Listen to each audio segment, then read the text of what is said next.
On June 24th for the unlawful imprisonment of Rupert Miles were back in court today, where additional charges were tacked onto their criminal records.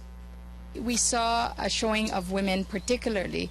The emphasis was several of the women came wearing a sling on their arm, symbolic of the woman who was denied justice, the woman who was hurt during the raid in the morning when they arrested the Santa Cruz 13 men. That group appeared at the lower court in Punta Gorda town this morning before Magistrate Emerson Banner.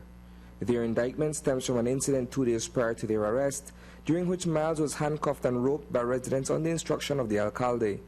The directive succeeded an episode at the Santa Cruz Community Center where Miles allegedly confronted the leadership of the village during a public gathering.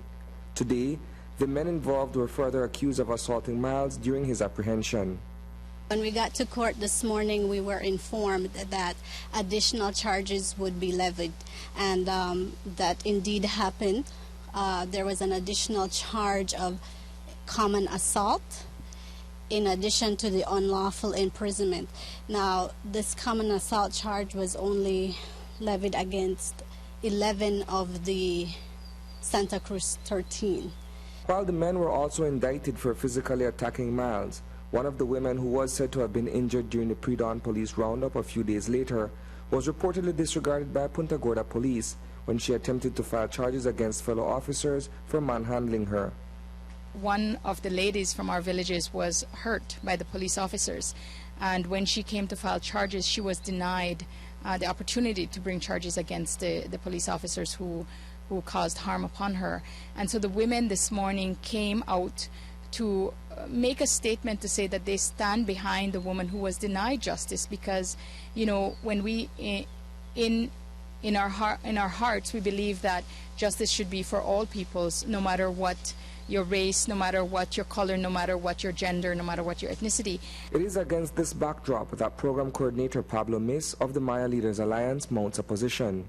The incident, in his opinion, was completely avoidable had government submitted to the ruling of the Supreme Court in 2007 in favor of Maya communal land rights.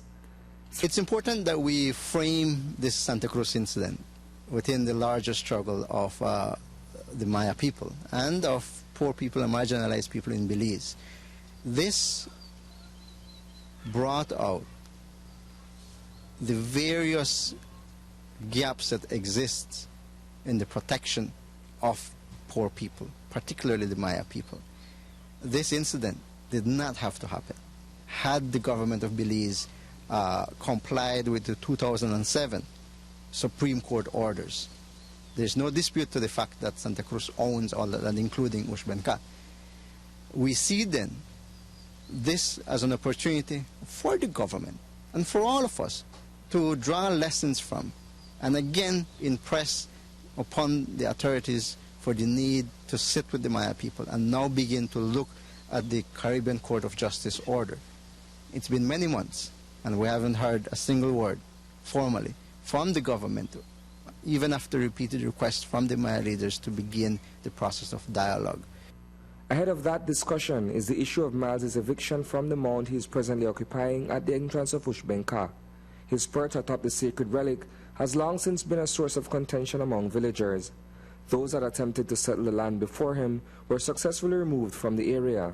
Despite all attempts, however, Miles remains committed to developing the plot.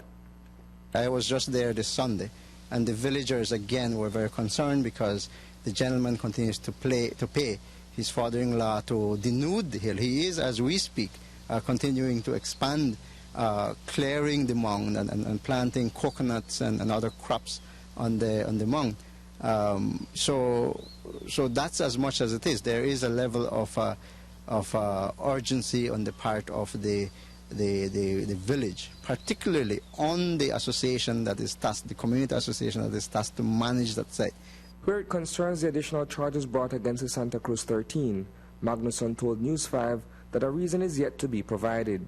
I don't know what their reasoning or what their thinking was in terms of bringing those additional charges, because we have not been served with disclosure yet. So I can't speak to that until I see the evidence that they have against my clients.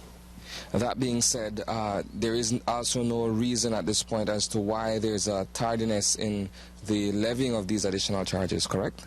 Yes, that's correct. I don't know. I mean, I don't know what the state is thinking. I can't speak to their frame of mind other than what is before us today. You know, the reality is today we have an additional charge.